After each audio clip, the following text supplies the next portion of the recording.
The message came without warning, and it shook every government in the Galactic Concordance to its core.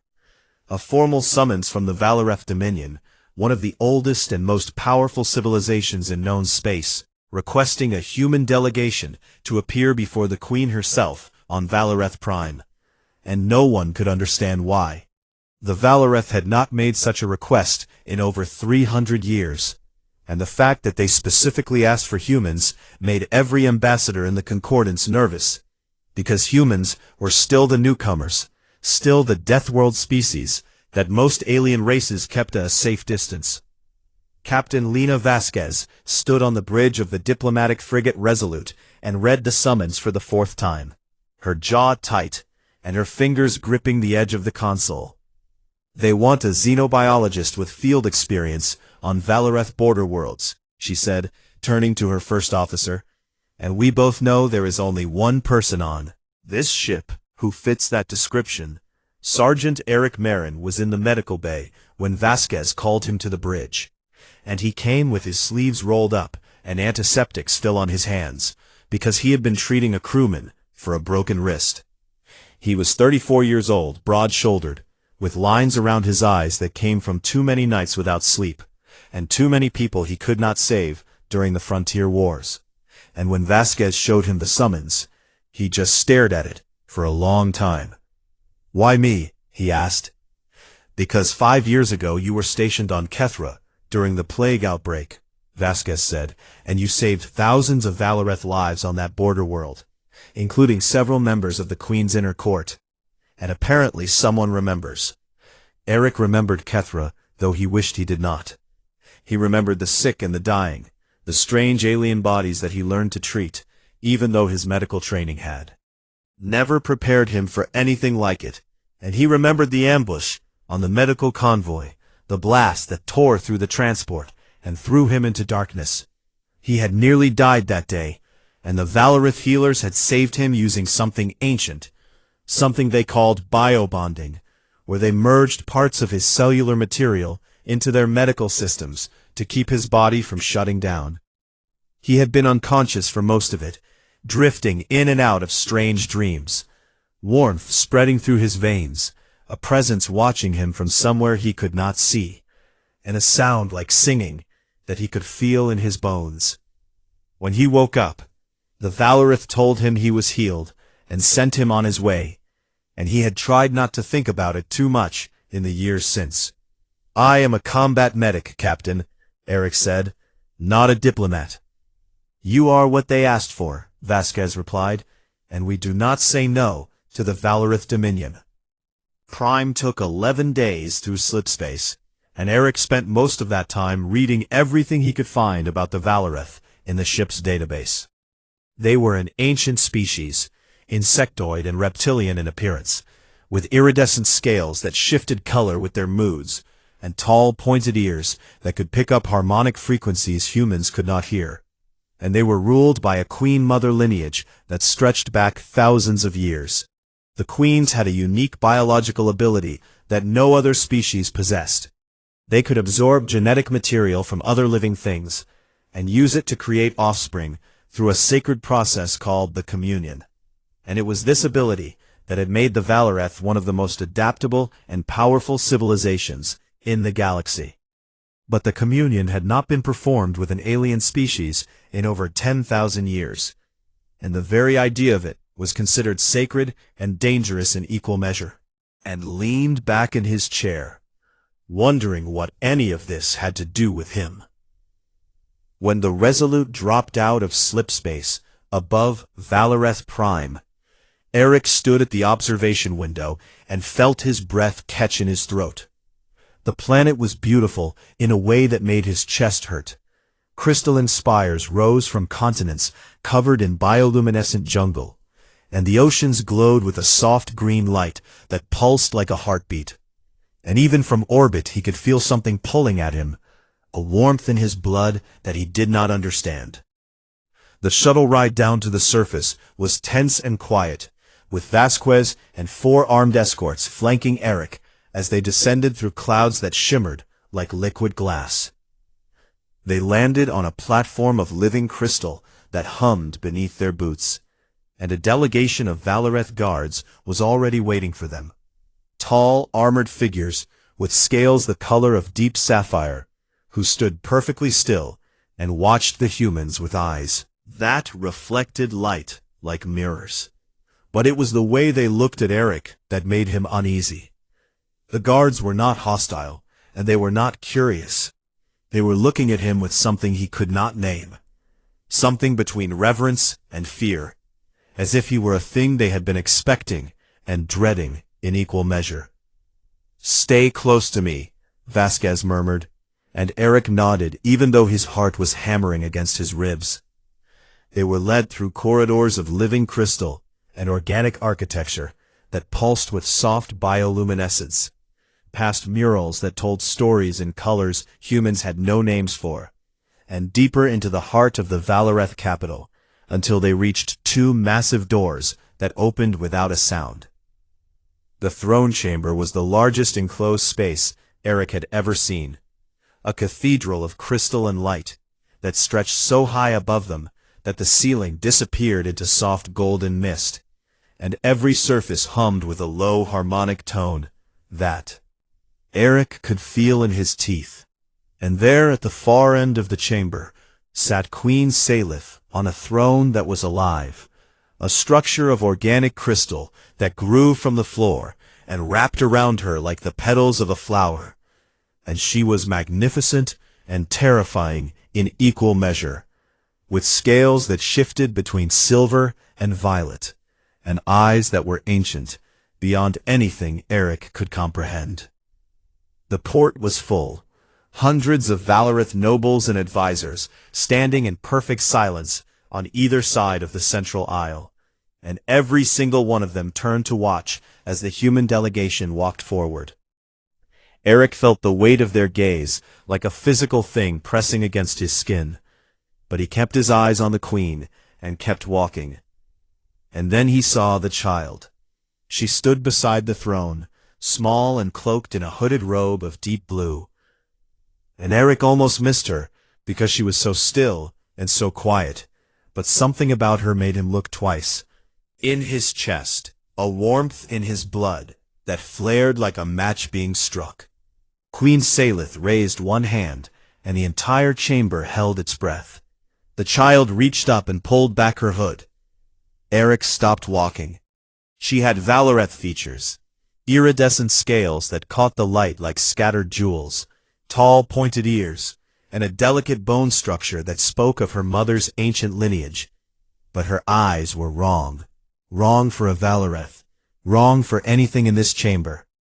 Her eyes were warm brown, deep, and full of emotion, and they were unmistakably and impossibly human. The court gasped, and Eric heard Vasquez swear softly behind him, and the child looked directly at him with those human eyes, and he felt the warmth in his blood roar to life like a furnace. The little girl stepped forward, away from her mother's throne, and the guards moved to stop her. But the queen raised her hand again, and they froze. Thyra walked down the steps, one at a time.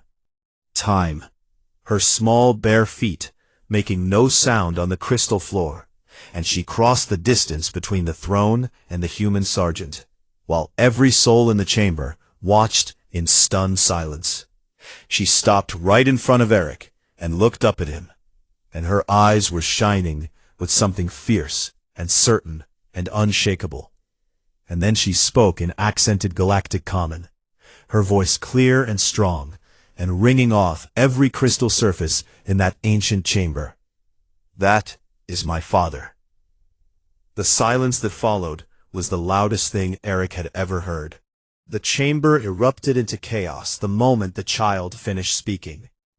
Voices rose in sharp harmonic tones that made the crystal walls vibrate, and Ambassador Voreth, a tall, scarred Valareth noble, with scales the color of dried blood, was the first to step forward, pointing one clawed finger at Eric and shouting words that the translation system could barely keep up with.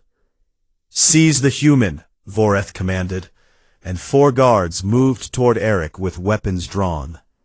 Captain Vasquez stepped in front of Eric, Before he could even react, her hand on her sidearm, and her voice like a blade cutting through the noise. "Touch him, and you will have an interstellar incident on your hands," she said, and the coldness in her tone stopped the guards in their tracks. Eric did not move, because he could not move, because his legs had stopped working, and his mind was trying to process what the little girl had just said. And the little girl, Thyra, was still standing right in front of him, looking up at him with those impossible brown eyes, as if the chaos around them did not exist. Queen Salith rose from her living throne and opened her mouth, and what came out was not a word, but a sound, a single harmonic tone, so deep and so powerful that it silenced every voice in the chamber, like a hand pressing down on a flame. The silence was instant and absolute. "Leave us," the queen said, and her voice was calm, but carried the weight of centuries. "All of you, leave this chamber now, and take the ambassador with you." Voreth opened his mouth to protest, but the queen turned her ancient eyes on him, and he closed it again, and walked out with the rest of the court, though the look he gave Eric on his way past was full of poison. When the doors sealed shut, the only ones left in the chamber were Queen Salith, Thyra, Eric, and Vasquez, who stood with her arms crossed and her jaw set, like she was ready to fight a war. "May stay," Salith said, descending the steps of her throne with a grace that made her seem like she was floating. "But what I am about to tell you is for you alone, Sergeant Marin, and I ask that you listen before you speak." Eric swallowed hard and nodded, and the queen began to talk. "5 years ago," Salith said, "you served on the border world of Kethra during the plague that killed 30,000 of my people. And you, a human, a species we barely understood, worked day and night to save Valarith lives that most of your kind would not have cared about." "I am a medic," Eric said quietly. "That is what medics do." "You are more than that," the queen replied, and something flickered in her silver eyes. "When the convoy was attacked and you were wounded, my healers used an ancient technique to save your life. The biobonding, which merged your cellular material with our medical systems to stabilize your body. Dreams, mostly. Warmth, and a sound like singing. That was the bonding taking hold," Salith said, "and during that process, my healers collected something from you that they did not fully understand at the time. Not just your blood or your tissue, but what we call your life thread, the complete biological and emotional imprint of who you are, written into every cell of your body." Eric felt a cold weight settling in his stomach, because he was beginning to understand where this was going, and he did not want it to go there. "The Valarith queens have a sacred ability," Salith continued, and her voice was steady, but Eric could see something vulnerable beneath it. Something almost like fear. "We can take genetic material and use it to create new life through a process called the communion. And for 10,000 years, no queen has performed the communion with the material of an alien species, because the risks were too great and the failures too terrible." Paused and looked at Thyra, who had moved to stand beside Eric, and was holding the edge of his sleeve with her small fingers. "I was desperate," the queen said, and for the first time her voice cracked. "My lineage was dying, a genetic bottleneck that had been narrowing for generations, and my last 3 offspring did not survive past their first year. And I was running out of time. So you used my life thread," Eric said, and the words tasted strange in his mouth. "Yes," Salith said. "I did not expect it to work, because no alien material had ever been compatible with the communion. But human biology is, and I do not have the words for this in your language. Human biology is stubborn, in a way that defies everything we know about genetics." "What do you mean?" "Your life thread did not just survive the communion," Salith said. "It thrived, it adapted, it integrated, it rewrote the rules of what should have been possible. Beside you right now." Eric looked down at Thyra, and Thyra looked up at him, and he saw himself in her eyes. Not just the color, but something deeper. something that lived in the way she held her chin, and the way her small jaw was set with a stubbornness that he recognized, because he saw it in the mirror every morning. "She has your emotional depth," the Queen said softly. "Your capacity for feeling, your resilience, your ability to adapt and survive and keep fighting when everything says you should stop. These are not Valerith traits, Sergeant, and they are the reason she is alive when my other children were not." Eric's hands were shaking, and he clenched them into fists at his sides, because he was angry, deeply, burning angry, and the anger was wrestling with something else, something warm and terrifying, that was growing in his chest every time the little girl touched his sleeve. "You did this without asking me," he said, and his voice was low and rough. "You took something from me without my knowledge, and you used it to create a child, and you did not think I had the right to know." "You are correct," Sylith said, and she did not look away from him. "And I will not make excuses for what I did, because there are none that would satisfy you, and you deserve your anger."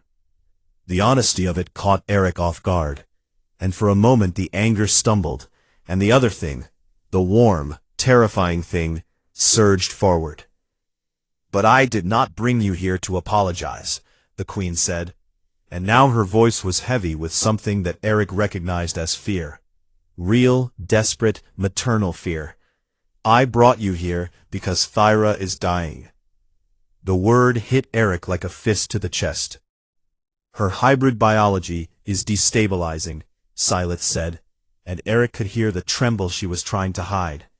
"The human and Valerith elements in her genetic structure are pulling apart, and her cells are losing cohesion, and my scientists tell me that, without a direct biological bond with her human genetic source, with you, her body will tear itself apart within 6 months. Eric looked at Thyra again, and this time he saw what he had missed before. A faint tremor in her hands, a slight dullness at the edges of her scales, a tiredness behind those warm brown eyes that no child should ever carry. "She needs you," the Queen said simply, "and I have no right to ask, but I am asking." The chamber was silent, except for the low hum of the living crystal, and Eric stood there, with the weight of an impossible choice pressing down on his shoulders. A child he never asked for, a life that had been created without his consent, a responsibility that should not have been his. But Thyra was still holding the edge of his sleeve, and her fingers were trembling, and she was looking at him the way children look at the one person in the world who can make everything okay. Eric dropped to one knee so that he was at her eye level, and he looked into those brown eyes, his eyes, in a face that was not quite his and not quite her mother's, but something entirely new. And something inside him broke open like a door that had been locked for years. "I am not going anywhere," he said quietly. Thyra's face crumbled, and she threw her arms around his neck and held on so tight that it hurt. And a sound came from her chest that Eric had never heard a Valerith make, a low, warm, rumbling purr that vibrated through his bones and settled into his heart like it had always belonged there. Behind them, Queen Salith of the Valerith Dominion, one of the most powerful beings in the galaxy, closed her eyes, and a single tear traced a path down her silver scales. Eric held his daughter, and the universe rearranged itself around them, because some things are bigger than politics and biology and the vast cold distances between stars, and the love of a father for his child is one of them. The bonding process began 3 days after Eric made his choice, and it was nothing like he expected. The Valerith bioengineers led him into a chamber deep beneath the palace, a living room of organic crystal that pulsed with soft golden light. And they laid him on a platform that was warm and slightly wet, like the skin of something alive, and they told him to hold still while they synchronized his cells with Thyra's destabilizing genome. The pain hit him like a wave of fire rolling through his veins. It started in his chest and spread outward, burning along every nerve, rewriting something deep inside his body at the molecular level. And Eric gritted his teeth and gripped the edges of the platform until his knuckles turned white, and his vision blurred with tears he refused to let fall. The lead bioengineer, a tall Valareth female named Sereth, watched the monitors with all four of her eyes and shook her head slowly. "Your body is fighting the integration," she said, "which is expected, because human biology resists external modification more aggressively than any species we have ever worked with." "Is that a problem?" Eric managed to say through clenched teeth. "It is the opposite of a problem," Sereth replied, and there was wonder in her voice. "Your cells are not just resisting, they are negotiating, finding a way to accept the Valareth genetic markers while keeping their own structure intact, and I have never seen anything like it." The sessions happened every day, and every day the pain was terrible, and every day Thyra sat beside him on the platform and held his hand with her small trembling fingers, and refused to leave, no matter how many times the bioengineers told her she should wait outside. "Does it hurt?" she asked him on the fourth day, her brown eyes wide with worry. "A little," Eric lied. "You are lying," Thyra said with a certainty that startled him. "I can feel it. I can feel your pain like it is happening to me, and you should not pretend it is not there, because I know better." Eric looked at Sereth, who was staring at Thyra with an expression of pure scientific shock. "She should not be able to do that," Sereth whispered. "Empathic resonance across species. It is theoretically impossible." But Thyra could do it, and as the days passed and her cells began to stabilize, she began to do other things that should have been impossible too. She could hear the harmonic frequencies that Valareth used to communicate, the deep, complex tones that carried meaning beyond words, and she could process them the way her mother's people did.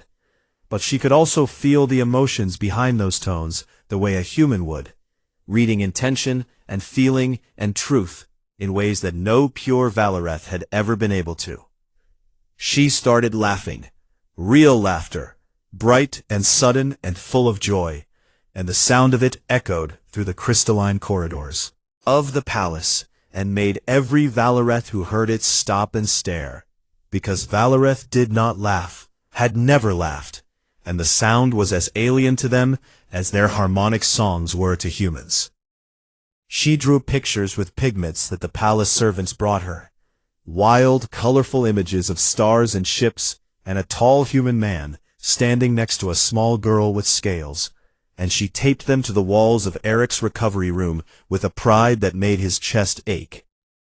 She was stubborn and curious and kind and impossible, and Eric loved her more with every passing day.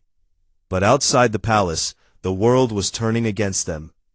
Ambassador Voreth had not been idle since the day in the throne chamber, and he had spent every hour building a coalition of traditionalist Valareth nobles who saw Thyra as an abomination, a corruption of the sacred queen lineage, a half-breed creature that had no place in the bloodline that had ruled their civilization for millennia. Speeches in the Senate chambers that dripped with disgust, calling Thyra the human stain, and demanding that Queen Sylith abdicate for what he called the greatest betrayal in Valareth history. And then he did something far worse. He leaked Thyra's existence to the Galactic Concordance, framing the entire situation as illegal genetic experimentation on an unwilling human soldier, and the message spread through the galaxy like poison in water. The Concordance reacted with fury and fear in equal measure, and within days, delegations from a dozen species were demanding answers, and the word that kept appearing in every transmission made Eric's blood run cold. Decommissioned. They wanted Thyra decommissioned, a clean, clinical word that meant exactly what Eric thought it meant. And when Captain Vasquez showed him the intercepted communications, his hands curled into fists so tight that his nails drew blood from his palms.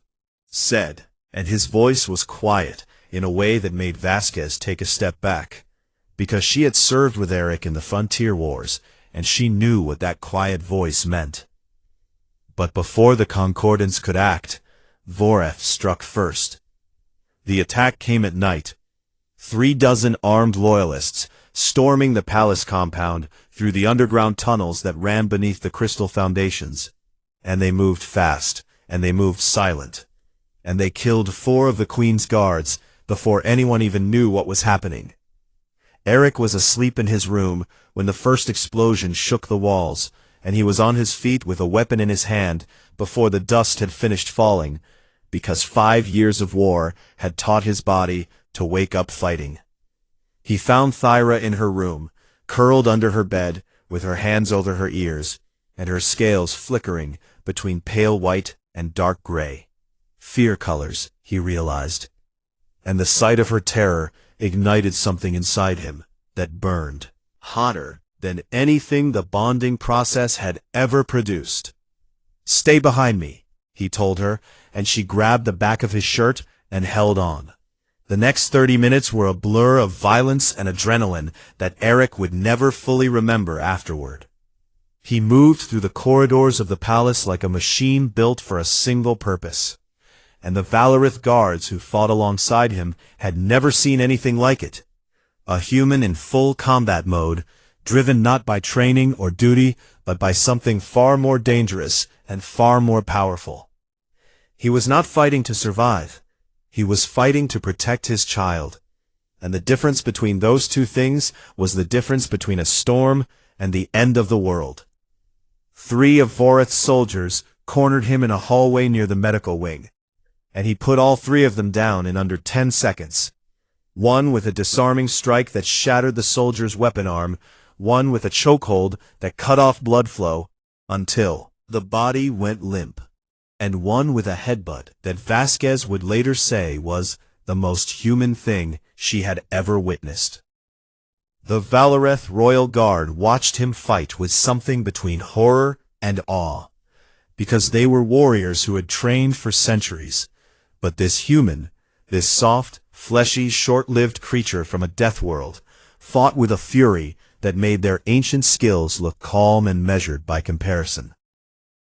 But it was Thyra who ended the battle. 3 of Voreth's soldiers broke through the guard line and cornered her in a corridor near the throne room. And Eric was too far away. He could see her, could see the soldiers raising their weapons, and he screamed her name as he ran, but he knew he would not make it in time. Thyra looked at the soldiers, and something shifted in her eyes, the brown warmth hardening into something fierce and bright. And she opened her mouth and unleashed a sound that was not a scream, and not a harmonic tone, but something entirely new. It was both human emotional force and Valorith harmonic power fused together into a shockwave that hit the 3 soldiers like a wall of solid air, and threw them backward off their feet and into the crystal walls with a crack that echoed through the entire palace. Every hostile in the corridor dropped, and the lights in the ceiling shattered, and for 3 full seconds every living thing in the building felt a pulse of raw, overwhelming emotion that was equal parts terror and love and the desperate fury of a child who had only just found her father and refused to lose him. The battle was over after that, because Voreth's remaining soldiers surrendered on the spot, and Voreth himself was found hiding in the tunnels and dragged before the Queen in chains. Eric stood over the ambassador, breathing hard, blood on his face and fire in his eyes, and he said nothing because nothing needed to be said.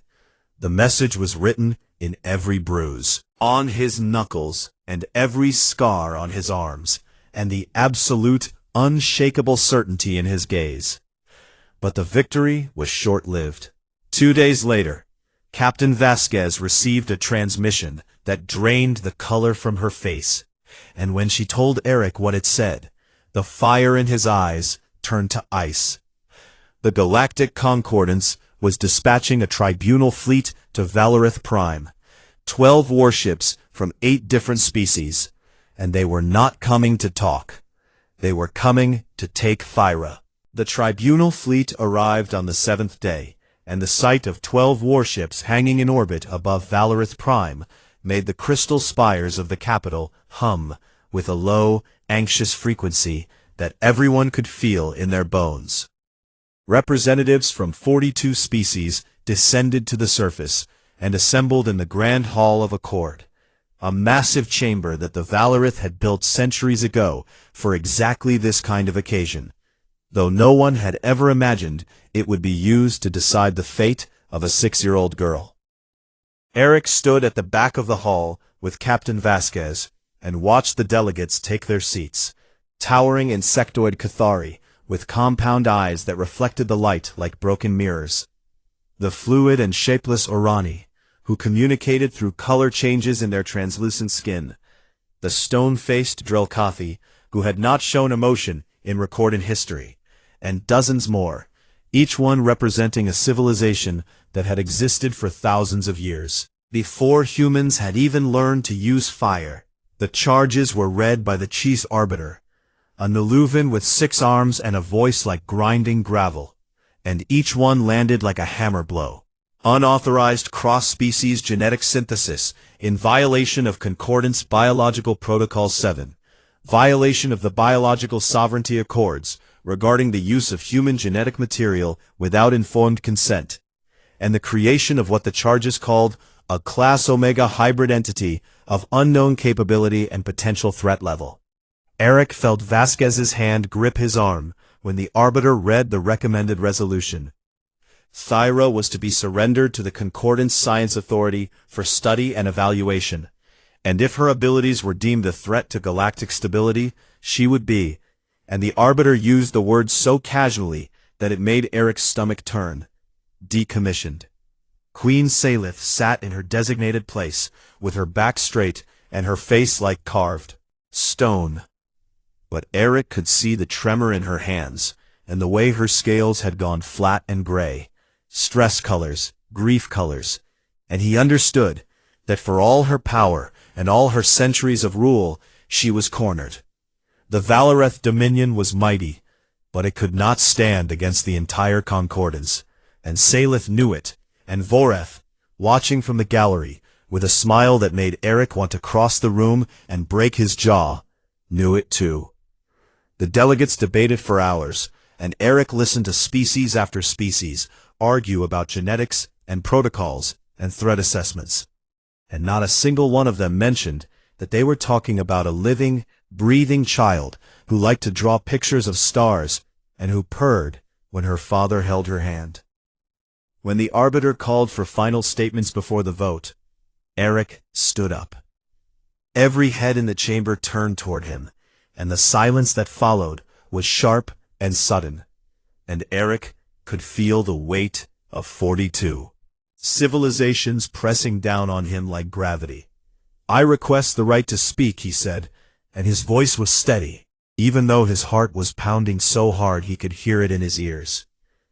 The Arbiter's 6 arms shifted in what might have been surprise, and the delegates murmured among themselves, and someone from the Drelkathi delegation said in a flat tone that humans had no standing in tribunal proceedings.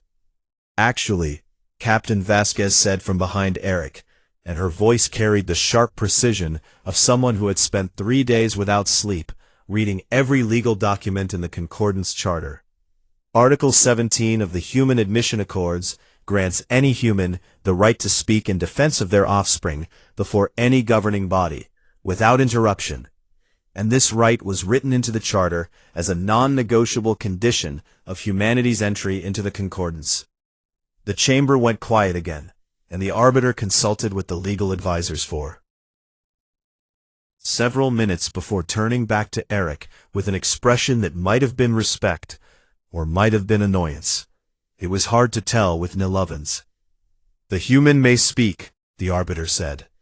Eric walked forward to the center of the chamber, to the speaking platform, where every word would be carried to every ear and every translator in the room, and he stood there for a moment and looked at the faces around him, ancient faces, alien faces, faces that belonged to beings who had seen empires rise and fall, and who looked at humanity the way adults look at children playing with things they do not understand. And then he began to talk. And he did not talk about law or science or protocol. "Her name is Thyra," he said, "and I know that most of you do not care about that. Because names are small things, and you are here to discuss big things, treaties and protocols, and the safety of a galaxy that has been spinning for billions of years. Name before we go any further, because it matters." She is 6 years old, and she likes to draw pictures. And her favorite thing to draw is a sky full of stars with two people standing underneath it, one tall and one small. And when I asked her who the people were, she said they were us, her and me. And she said she drew the stars so big because she wanted there to be enough room for everyone. He paused and let that settle into the silence. "I did not ask to be a father," he continued, "and I did not ask for any of this. Not the mission on Kethra, not the bio-bonding that saved my life, not the decision that was made with my genetic material without my knowledge or my consent. And I have every right to be angry about that, and I am angry, and I will probably be angry for a long time. But anger is not the only thing I feel when I look at my daughter. When I look at her, I see something that every single one of you should recognize. Of your species, no matter how old or how powerful or how different from mine, started the same way, as something small and new and fragile that the universe had never seen before." His voice was getting stronger now, not louder, but deeper, carrying a weight that had nothing to do with volume and everything to do with the thing that was burning in his chest. "You call yourselves a concordance," he said, "and that word means harmony. It means agreement. It means different voices coming together to make something greater than any single voice could make alone. And for centuries, you have used that word to describe what you are and what you stand for. But right now, in this chamber, you are afraid. And what you are afraid of is a little girl who laughs when she is happy, and cries when she is scared, and holds her father's hand when she does not understand what is happening around her. You are afraid of her because she is new, because she is something that has never existed before, a bridge between two species that were never supposed to be connected. And the existence of that bridge terrifies you, because if a human and a Valorith can create something together, then the walls you have built between yourselves are not as solid as you thought they were.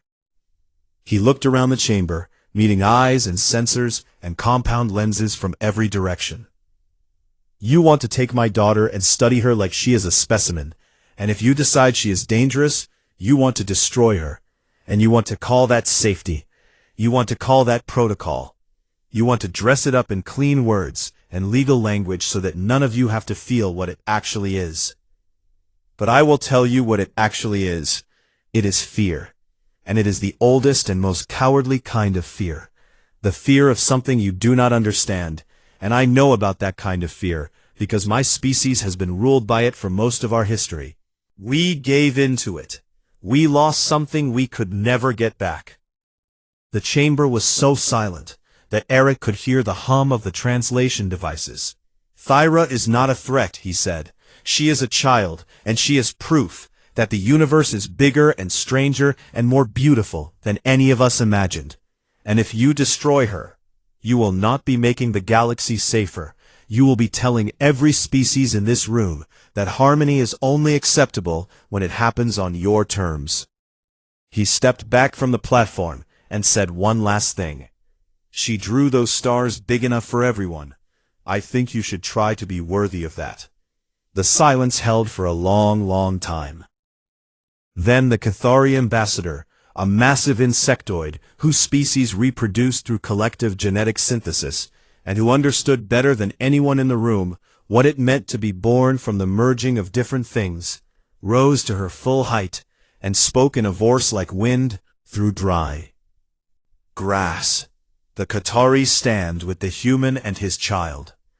The chamber erupted into noise, but it was a different kind of noise than before. Not the sharp harmonics of anger, but the rolling murmur of minds changing direction, of certainties crumbling, of old walls developing cracks. One by one, delegates stood. The Orani, whose shapeless bodies were themselves a testament to biological fluidity. The small but fierce Tanari who had fought their own wars against genetic discrimination. And others, slowly, reluctantly, but undeniably. The vote to seize Thyra failed by a margin of 6. It was not a landslide, and it was not a victory that anyone could celebrate with full hearts, because the margin was narrow and the conditions were heavy. Thyra was to be raised on neutral ground. Eric was to remain her legal guardian, and her abilities would be monitored, and if she ever showed signs of being a genuine threat, the Concordance reserved the right to revisit its decision. But she was safe, and she was his, and when Eric walked out of the chamber on legs that felt like they were made of water, Thyra was waiting for him in the corridor, with Vasquez standing guard beside her. She looked up at him with those brown eyes, his eyes, and said in a voice that was small and serious and full of something that Eric would carry with him for the rest of his life. "You talked about me like I mattered." Eric's vision blurred and his throat closed, and his voice broke into pieces when he answered, "You matter more than anything in the whole universe." She took his hand and held it tight, and they walked out into the light of an alien sun together. 12 years had passed since the tribunal, and the galaxy had changed in ways that no one could have predicted. The station called the Threshold hung in neutral space between 3 star systems. A massive ring of metal and crystal and living architecture that had been built by 14 species working together for the first time in Concordance history. And it existed because of a little girl who had once drawn a sky full of stars big enough for everyone. Eric Marin stood at the observation window of his quarters on the station and watched a cargo fleet drift past in the distance. And the reflection that looked back at him from the glass was older than he remembered. Gray hair where brown had been, lines carved deep into his face by years and pain, and a bonding process that had taken more from his body than the doctors had originally promised. He was 46 years old, but his joints ached like he was 60, and some mornings he needed 10 minutes just to straighten his back and get out of bed. And the Valirith bioengineers had told him years ago that the cellular integration had shortened his lifespan by a decade or more. That made Eric's heart swell and break at the same time, every time he looked at her. She was tall, taller than him by half a head, with her mother's elegant bone structure and iridescent scales that shifted between silver and warm copper depending on her mood. And she had Eric's jaw, stubborn and set, and Eric's eyes, warm and brown and full of a depth of feeling that no pure Valorith had ever possessed. She spoke 7 languages fluently, 3 of them harmonic languages that required vocal structures humans did not have, which she could produce because her hybrid throat contained both human vocal cords and Valorith resonance chambers. And she moved through the station like someone who belonged everywhere and nowhere at once, greeting Cathari engineers in their clicking dialect and joking with human maintenance crews in slang that made Eric shake his head. She had her mother's intelligence and her father's heart, and the combination was something the galaxy had never seen. Never seen. Today she was being appointed as the first interspecies concordance liaison, a diplomatic role that had been created specifically because no one else in the galaxy could do what Thyra could do, which was to truly understand multiple species from the inside out, feeling their emotions and hearing their harmonics, and bridging the gaps that had existed between civilizations for millennia. Eric took his seat in the assembly chamber beside Admiral Vasquez, and watched as Thyra walked to the central platform in a formal robe of deep blue that matched the one she had worn as a child in her mother's throne room, and the delegates from 42 species watched her with expressions that ranged from awe to lingering suspicion to something that looked like hope. The chief arbiter, a new one, younger than the last with only 4 arms, administered the oath of office, and Thyra spoke the words in 3 languages simultaneously, her voice carrying human warmth and Valareth harmonic power in a blend that made the crystal architecture of the chamber ring like a bell. Her first assignment came within the week, and it was the hardest challenge the Concordance had faced in 2 centuries. A newly contacted species had been discovered on the galactic rim, the Dorvan, beings of pure sound and electromagnetic resonance who existed partially in dimensions that most species could not perceive. And every attempt at communication had failed, because no existing Concordance member could process the Dorvan's method of expression, which was simultaneously harmonic, emotional, and dimensional in ways that broke every translation system ever built. 3 diplomatic ships had been turned away, and tensions were escalating toward a conflict that no one wanted, but everyone seemed unable to prevent. Thyra volunteered, and Eric tried to stop her, and she looked at him with those brown eyes and said, "This is why I exist, Dad." And he let her go, because he knew she was right, even though every cell in his body screamed at him to keep her safe. She traveled to the rim in a small diplomatic vessel with a crew of 6, and when she made contact with the Dorvan, something extraordinary happened. She could hear them, not just their sounds, but the emotions woven into their frequencies, and the dimensional echoes that gave their communication depth and meaning. And she could respond in kind, blending human emotional expression with Valarith harmonic language, in patterns that the Dorvan recognized as kin.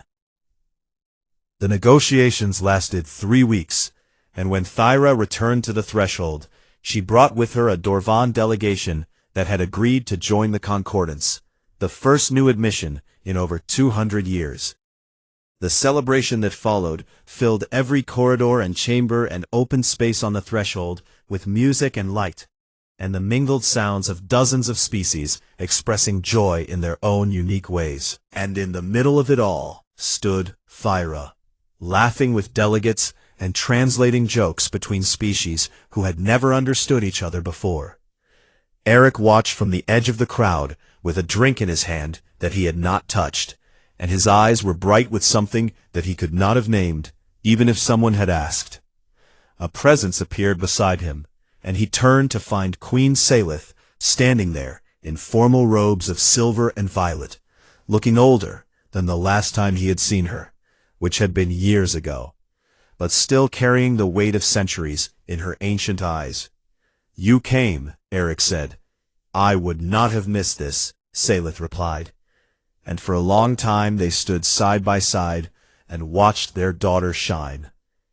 "I owe you an apology that I have never properly given," the Queen said quietly.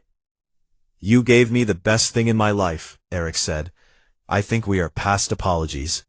Salith was silent for a moment, and when she spoke again, her voice was low and honest in a way that she rarely allowed anyone to hear.